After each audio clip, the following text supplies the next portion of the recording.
Friends, আশা করি সবাই ভালো আছো। আমিও ভালো আছি। আজকে বৃহস্পতিবার আর আমার একটু ঠান্ডা লেগেছে, গলাটা বসে গেছে, তোমরা বুঝতেই পারছো।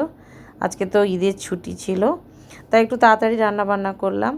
আর দেখো, আমার বর বাজারে গেছিলো। বাজার বলতে ওই রোজ দিন যে মাছ সবজি নিয়ে বসে মিলনের বাস স্ট্যান্ডের ওখানে, তো গেছিলো, একটু মাছ নিয়ে এসছে। মাছ বলতে আমি বলে দিয়েছিলাম যে রুই মাছ না, কাতলা মাছই পেলে নিয়ে আসবে। আর মেয়ে তো প্রথম থেকেই না করলো যে না, আমি খাবো না, মন মর্জি, যেদিন ইচ্ছে হয় সেদিন খায়, আবার তাও ভাজা, তরকারি নয়। চিংড়ি মাছটা যদিও অল্প স্বল্প খায়, কিন্তু আমাদের তো প্রত্যেকেরই অ্যালার্জি প্রচণ্ড, তাই ইচ্ছে থাকলেও কোনো উপায় নেই, খেতে ইচ্ছে করে কিন্তু খেতে পারি না। তো এই যে মাছ কয়েক পিস নিয়ে এসছে, আর মাছের তেলও একটু নিয়ে এসছে। এদিকে মুনু, ও কী করেছে, ও এসছে, সকালে এসছে পড়তে, আজকে ছুটি আছে না, ওদের তো এমনিতেই গরমের ছুটি। আমাকে বলছে আমি পড়তে যাব, তা আমি এলো আমার বাড়িতে, আমি একটুখানি পড়ালাম বাংলাটা। তারপরে প্যাকেট দুধ, আমুল দুধ নিয়ে এরকম কেটে খাচ্ছে।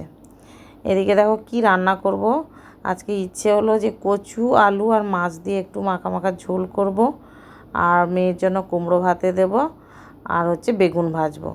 তো ফাইনালি ভাতটাও বসিয়ে দিয়েছি, ভাত হয়ে গেছে, বেগুনে লবণ হলুদটা মাখিয়ে নিচ্ছি। আর কচু আলুটা আগে থেকে একটু ভাপিয়ে নিলাম। কচুটা মা দিয়েছিল, নন্দীগ্রামে গেছিলাম, ওখানে মা দিয়ে পাঠিয়েছিল, তো সেই কচুটা এতদিন ছিল, তো আজকেই রান্না করলাম। আজকে ভাবছি ফ্রাই প্যানে মাছটা ভাজবো না, কড়াই বসিয়েছি, কড়াই তেলটা ভালো করে গরম করে নিয়েছি, ধোঁয়া উঠলো। তো আস্তে আস্তে করে মাছগুলোকে ভেজে নেব। তো দেখো, ভালো করে মাছ ভাজার পর এদিকে আমি মশলাটাও কিন্তু অলরেডি করে নিয়েছি। মশলা বলতে আমি জিরে আর একটুখানি লঙ্কা দিয়েছি, পেঁয়াজটা কুচিয়ে দেব। আমি ভাবলাম ভাত যখন হয়ে গেছে, আর বেগুন ভাজাটাও এই সাইডে বসিয়ে দিলাম। আজকে কিন্তু সকালে আমি কিছু টিফিন করিনি, কালকের একটা রুটি ছিল, রুটি আর আলু তরকারি করেছিলাম রাত্রে, সেই একটা রুটি ছিল, সকালে এমনি চা দিয়ে আমি খেয়েছি। তাই ভাবলাম যখন বাড়িতেই আছি, তাড়াতাড়ি রান্নাটা করে নিয়ে একেবারে ভাত খেয়ে নেবো, আর টিফিন কিছু করব না। আজকে আমার কড়াইটা পুড়ে গেছে, তোমরা সবাই জানো, যারা ভিডিও দেখো কন্টিনিউ, আমার কিন্তু কড়াই মানে খুব পরিষ্কার করে রাখি আমি। তো যাই হোক, কড়াইটা ওই যে কড়াইয়ের মধ্যে মাছটা ভাজলাম না, ওই জন্য কড়াইটা একটু পুড়ে গেছে, আমি সঙ্গে সঙ্গে মেজে নেব রান্নার পরে। আর আমার শাশুড়ি মা বলতো, যদি কড়াই কখনো খুব পুড়ে টুড়ে যায়, একটু গরম গরম থাকবে, মানে কড়াইটা গরম থাকবে, তখনই মাজবি, দেখবি তাড়াতাড়ি মানে পরিষ্কার হয়ে যাবে। তো যাই হোক, মাছ ভাজা হয়ে গেছে, মাছের তেলে আর একটু তেল দিলাম, দিয়ে তেজপাতা আর জিরে ফোড়ন দিলাম, পেঁয়াজ কুচি দিলাম, একটু নেড়ে চেড়ে, পেঁয়াজের উপরে কিন্তু আমি লবণটা অনেকটাই দিয়েছি, তোমাদের আর দেখাতে মানে ভুলে গেছি। তারপরে লবণ এই কারণেই দিই, পেঁয়াজটা যাতে তাড়াতাড়ি ভাজা ভাজা হয়ে যায়। তো পেঁয়াজটা ভালোভাবে ভাজা হয়ে যেতে এই যে কচু আর আলুটা দিয়ে দিলাম, দিয়ে বেশ কিছুটা সময় কষতে থাকবো। দেখছি কি মানে কিছু কচু সেদ্ধ হয়ে গেছে, কিছু আবার দেখছি একটু শক্ত শক্ত রয়েছে। তো যাই হোক, এবার ভাজাভুজি করে এবার দিয়ে দেব হলুদ, আর যে জিরে লঙ্কা একসঙ্গে বেটেছি ওটাও দিয়ে দেবো, দিয়ে বেশ কিছুটা সময় কষিয়ে নেবো। কিন্তু খুব বেশি কষাতে পারবো না, কারণ এই সব মানে কচু, অনেক কচু তো বেশি সেদ্ধ হয়ে গেছে, কোনোটা হয়নি, কোনোটা আবার বেশি সেদ্ধ হয়ে গেছে। তাই মশলাটা আমি পুরোটা দেবো না, যেহেতু শিলে করেছি, একটু বেশি করে বেটে রেখে দিচ্ছি, আবার পরের দিন কোনো তরকারিতে দিয়ে দেবো। তো দেখো, ভালো করে মশলাটা কষাবো, কষানো হয়ে গেলে আমি কিন্তু জল দিয়ে দেবো।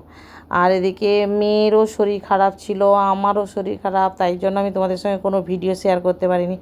এত অ্যালার্জি আমাদের বেড়ে গেছিলো, আমরা আবার তমলুকে গিয়ে মা মেয়ে ডাক্তার দেখিয়ে এলাম। আজকে বৃহস্পতিবার তো, আমরা সোমবার গেছিলাম, এখন মোটামুটি একটু ভালো আছি।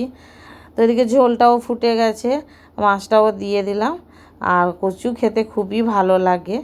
তো ফাইনালি তরকারিটাও হয়ে গেছে। আমি কেন একটু ঝোল রেখেছি বলো তো, আজকে আর কোনো তরকারি করছি না, বেগুন ভাজা আর এই মাছের ঝোল, তাই জন্য একটু ঝোল ঝোল রেখেছি, একটা তরকারি তো। আর একটা বড় গামলার মধ্যে এই কারণে ঢালছি, যাতে তরকারিটা দিতে সুবিধে হয়।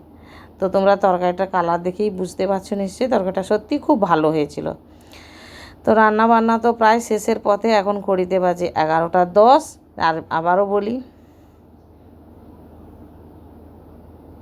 যে বাড়িতে আছি বলেই কিন্তু এত তাড়াতাড়ি রান্না করা সম্ভব হয়েছে। তো তোমাদেরকে চলো দেখিয়ে দিই ফাইনালি রান্নাটা।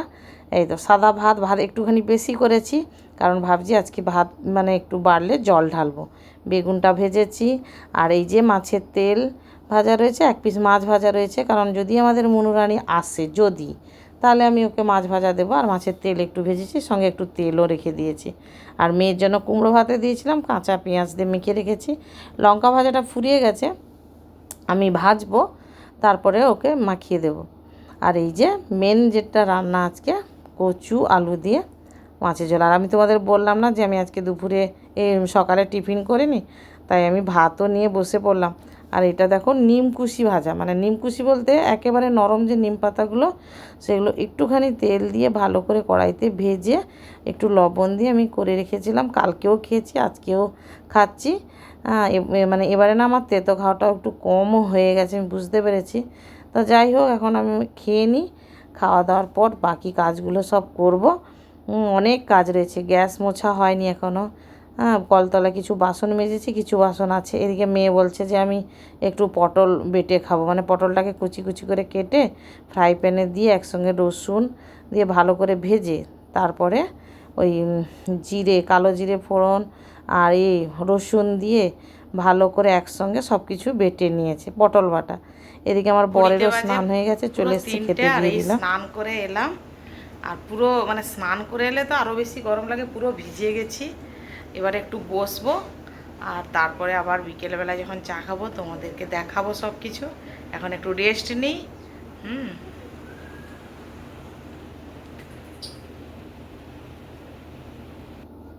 তো এখন একটু চিপস ভেজে নেব, একটু না অনেকটাই চিপস, ভালো করে 2 দিন রোদ খাইয়েছি। আর এই কড়াইটা বসিয়েছি, তো চিপস ভেজে নেব। যদিও খেতে মানে ভালো লাগে, কিন্তু খুব একটা খেলে না, বেশি একটু খেয়ে নিলে শরীরটা খারাপ করে। তবুও বলি না, ঠিক আছে ভেজে রেখে দিচ্ছি, একটু বেশি করে ভেজে নিচ্ছি, কারণ কৌটোর মধ্যে রেখে দেবো। আর এই যে লিকার চা বসিয়েছে, চা আর এই চিপস ভাজা এখন খাওয়া হবে। আর বন্ধুরা, তোমাদেরকে একটা কথা বলি, যারা যারা ভিডিও দেখছো প্লিজ লাইক কমেন্ট শেয়ার করো, আর তোমরা চ্যানেলটা সাবস্ক্রাইব করে আমার পাশে থেকো। সবাই খুব ভালো থেকো। পরের ভিডিওতে তোমাদের সঙ্গে দেখা হচ্ছে।